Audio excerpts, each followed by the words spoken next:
Hello and welcome back to our Year 10 students from GNLC. So I am going to be summarising and analysing the play 12 Angry Men by Reginald Rose for you guys, and hopefully you'll join me on the journey. And if there's anyone from any other schools that are joining along, then welcome also. Feel free to ask questions as you go in the chat, or just use it to take some notes, annotate your own books, and inform your study of the text. So I'll break this down into mini lessons. So we're gonna, I think, go from here until the first vote roughly, and then we'll stagger videos as we go. So have your sticky notes out, have your pens and highlighters, and let's start right in the beginning of Act 1. Now, what's important to note here, the stage directions are in italics. That's kind of where the playwright gives instructions to the people who are making the play, so what the room should look like, how the characters should act, etc. And the opening, I think, is really cool to analyze because there's heaps here just in this description of the setting, and this is literally all it is. There's no characters yet, there's just the room, but there's a heap of things that we can take from that. So we can notice that it is a very hot summer afternoon, and I believe that the weather here, the very hot summer afternoon, if you've gone through days and days of really overheated weather, you'll know that it feels like when you're feeling hot and sticky, it feels like you're really under pressure, you're tense. And this very hot summer afternoon really does reflect the mood of the characters. Practically, it makes them cranky and angry because it's so hot, but also there's a greater symbolism in that the tension in the system of the jury, so the judicial system in America. So the weather, the hot weather, represents that tension that exists not only in this particular jury room, but also in the jury system, the legal system, or the judicial system. And then we get the description of the room, a large, drab, bare room in need of painting. Now, I've heard it analysed that the fact that it's really an empty room, drab and bare, essentially means that jurors should come into the legal process with empty minds, without having their minds made up. But if they come in having bias or prejudice, they can actually mess up the system. So it's potentially representing what it should be like. Now, that's one way of analysing it. You could also, though, analyse it as the, and I've heard this analysis also, that the empty room, because it's drab and bare, which are kind of negative adjectives, it also reflects the emptiness of the jury system, in the sense that people are, uncaring, they're burnt out, they're, have little faith, they lack faith in the jury system. So either one, as long as you justify it, I don't mind which analysis you use. But on the back, you can see the New York City skyline. And New York is like the center of wealth in America. It's full of prosperity and where the decisions are made, big business. And so there's a couple of ways you can analyze this. You can analyze it as being that it's a place of potential. So the judicial system here has so much potential for growth and wealth,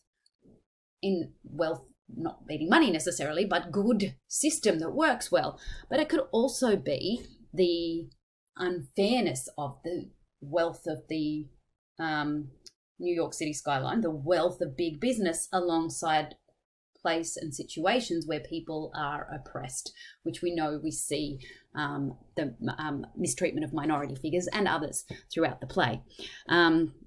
So there is a washroom, and I've heard it analyze it.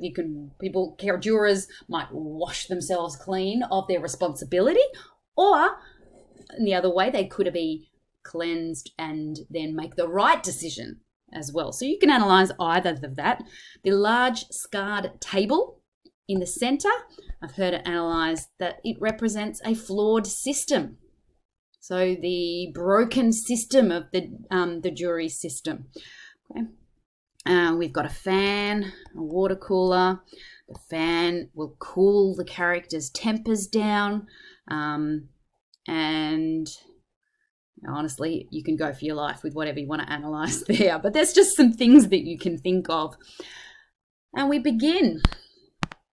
And as we begin, the judge's voice is heard. This is the only part in the play where we hear the voice of the judge at the beginning here. And it's the end of the court case, the instructions to the jury.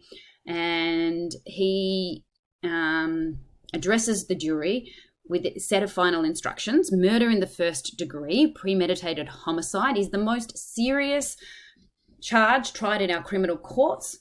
Okay, he impresses the jury with the depth of this responsibility, and he actually calls it, I think, a grave responsibility. Is that on the next page? Where is it? Maybe I'm wrong. Oh, yes, it is. It's here. It's just not highlighted. You are faced with a grave responsibility. Okay? And that responsibility is to separate the facts from the fancy, which is a cool type of alliteration, but is really emphasizing the facts from the fancy, emphasizing the core duty of a juror is to actually work out what's true and what is smoke and mirrors, what's misdirection, what is just being misled. That's your most important duty. And so the judge really gives the ideal of how the jurors should behave. If they have a reasonable doubt, they must bring this verdict of not guilty. But if they find the accused guilty, then it is the death sentence, and the vote must be unanimous, 100%. Okay, and so the point of this opening instructions really is to impress upon the jury and the audience how the system should work. And the irony is that despite that instruction, where it unfolds, the jurors pretty much unanimously abandon that instruction to emotion, prejudice, bias, and frustration, selfishness, wanting to get it over and done with, just not taking the responsibility seriously, with a few exceptions. Okay, and so there's some stage directions that continue. There's reading the newspaper. They're kind of pottering around the room, basically. They're chewing gum, and look, I've certainly seen it analysed here. Like, if I was in a class and this kid's chewing gum, that pretty much is disrespectful, especially going back at the time. Let's think of 1957 in America, and this, vigorously chewing the gum could represent, and we're starting to learn a little bit about the jurors, the juror sevens, dismissive and careless attitude towards the case.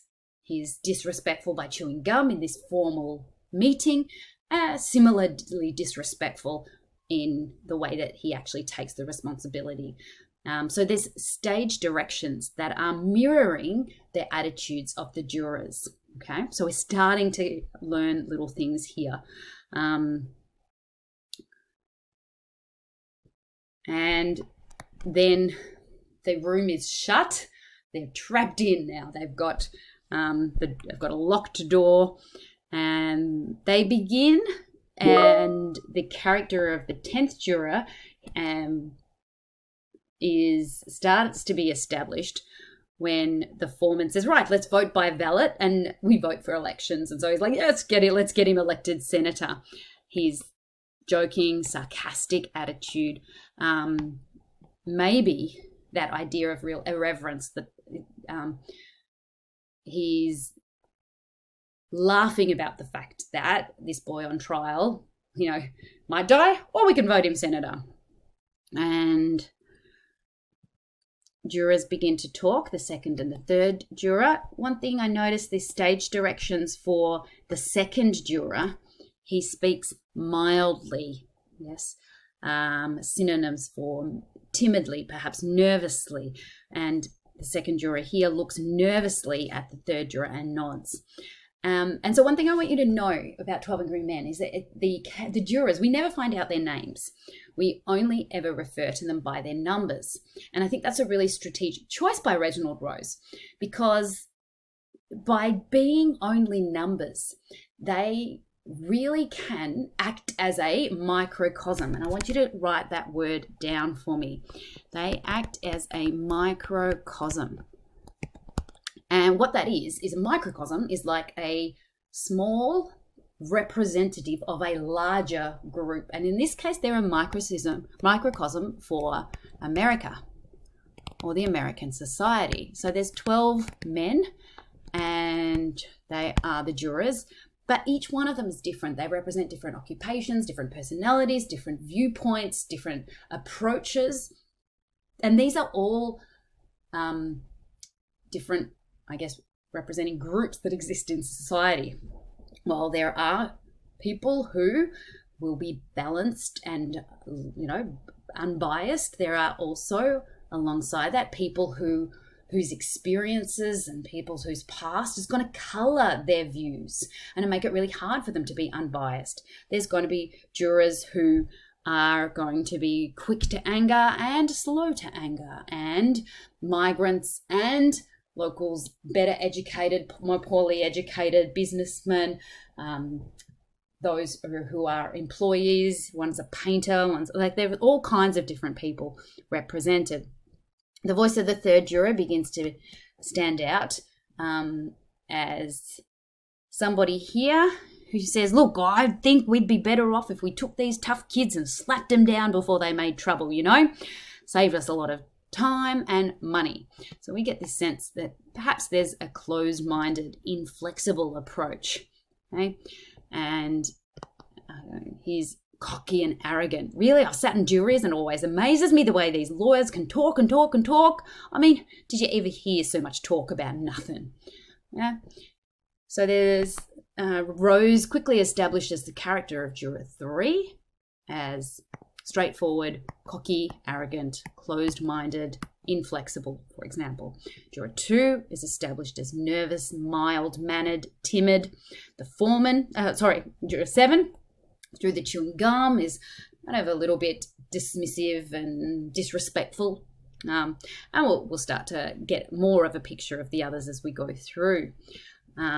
Perhaps also the 5th juror is a bit more shy. He hesitantly asks, are we going to sit in order? Yeah. Now, the 8th juror is looking out the window. And he's looking out the window, he's gazing, and he's so lost in his thoughts that the 12th juror is kind of trying to get his attention and he can't. Now, if you just look at that, you might think he's being rude, but actually we know that he is being really thoughtful. It's consistent with later on. The 12th juror, on the other hand, he's a ad executive, and he's really focused on his own world, and he's likes telling stories, and so his focus here was how interesting it was. There were no dead spots. It wasn't boring. Yeah. We were so lucky to get a murder case. So rather than thinking of it as a burden of responsibility and this weight of this grave responsibilities, like, oh, we were lucky because it was entertaining.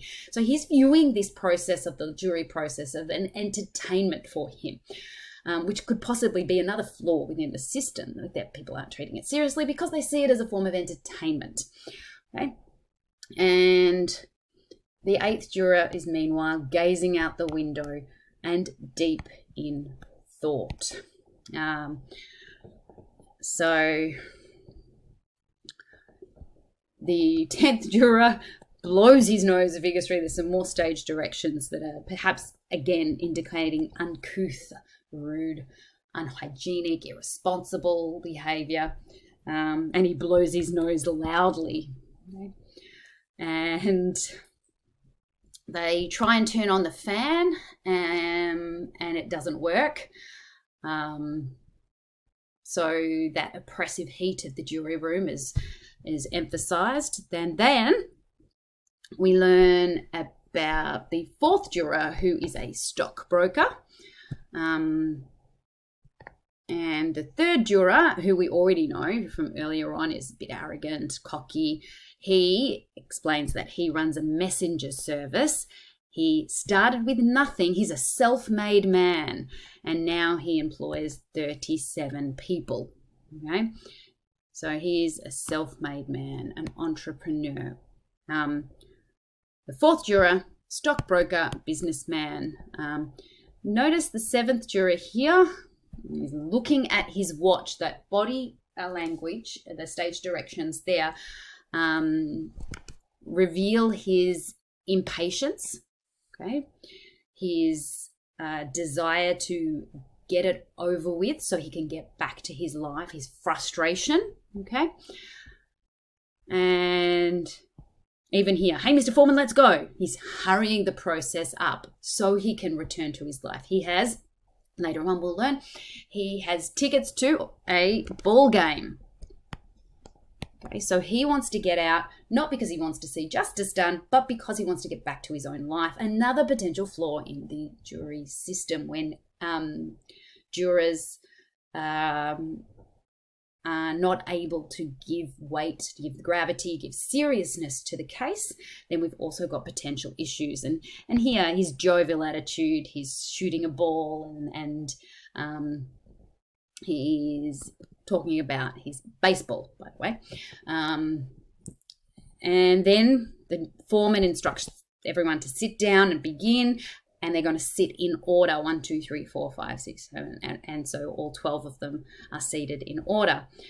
They argue, why should we? But the 4th juror says it's reasonable to sit according to number. And I want you to notice the 4th juror's quote, important quote, reasonable. He is the voice of reason. He's always looking for something that's logical and reasonable. He uses that word reasonable a number of times. If he thinks something is reasonable, he is, if it's logical, he'll do it. If not, not. He's a stockbroker. The numbers, okay, which is interesting because later on, I want you to notice some of the statements that this supposed balanced, logical man makes from our modern eyes, we will see are quite unreasonable. And I suspect Reginald Rose has put it there to encourage us to see that even some reasonable men can make some unreasonable judgments. Anyway, you'll see that later. And juror 8 is still looking out the window. Okay? He's still deep in thought. The 11th juror has a German accent. He is an immigrant. And then, if we turn over to page 10, we learned the 11th juror, 12th juror, 7th juror, the 10th juror. Okay. He's like, oh, it's pretty tough to figure. Kid kills his father, bing, just like that. Well, if you analyze the figures, well, what figures? It's those people. Notice that it's actually exclusive language. Those people. Okay. Inclusive language is us, we, our. Okay.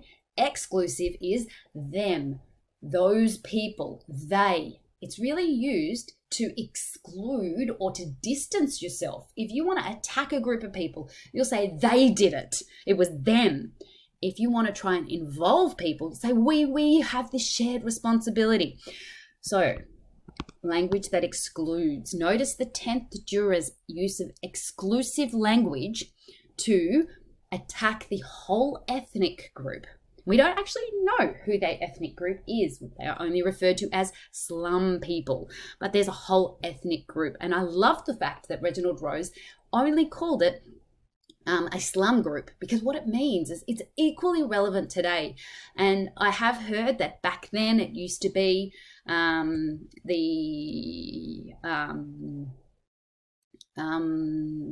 is it Puerto Rican immigrants or Mexican American? I cannot remember back in the 50s who it was originally, but nowadays it could potentially be like maybe African American or even Muslim American, or like it could, you can imagine it. And even put into an Australian context, you could imagine it being done with like an Indigenous Australian or African Australians, or like a modern, because they're just slum people, we can actually interpret it however we like. The others, whoever is not one of us. And then, okay, so we're starting to learn a little bit about the different jurors, and the foreman tries to get started. The ninth juror, who's the old man, comes in for the washroom and takes his seat, and he gives instructions. Now, you gentlemen handle this any way you want to. I'm not going to have any rules. We can discuss and vote, or we can vote, okay? And notice here, the fourth juror, I think it's customary to take a preliminary vote. Okay. It's reasonable, customary. Yeah, let's vote. Seventh juror. Maybe we can all go home. The urgency to go home, you can still see in the seventh juror. And the foreman tries to remind everybody of the seriousness. Okay. If we vote guilty, we send him to the electric chair. That's mandatory. Right? And he reminds everyone, all right, let's vote. And remember, it has to be 12-0 vote either way. All those voting guilty. And the stage directions indicate how there's some that go up immediately, some go up more slowly. Okay? Then, as they begin to count hands, the ninth juror, the old man's hand goes up, okay? And then all hands are raised except for the eighth jurors. So that's 11 for guilty and not guilty. The eighth juror slowly raises his hand. All right. 11-1 guilty. Now we know. And I'm just going to stop it there, because the reaction to the vote we're going to go into in our next video. So this is really just the establishing, the beginning of understanding who the characters are. But you guys, once you've read through the play once, and you really can read through the play in like 90 minutes or so if you're just reading the play out loud, but to study it in depth, you hopefully you've read it once, and now you're really being able to see the symbolism and the importance, and you can analyze the different actions of the characters and the way that they speak to what they represent in this microcosm that is the jury. So I hope that helps you get the sense of the beginning of 12 Angry Men, and we'll be going through it over the next couple of weeks.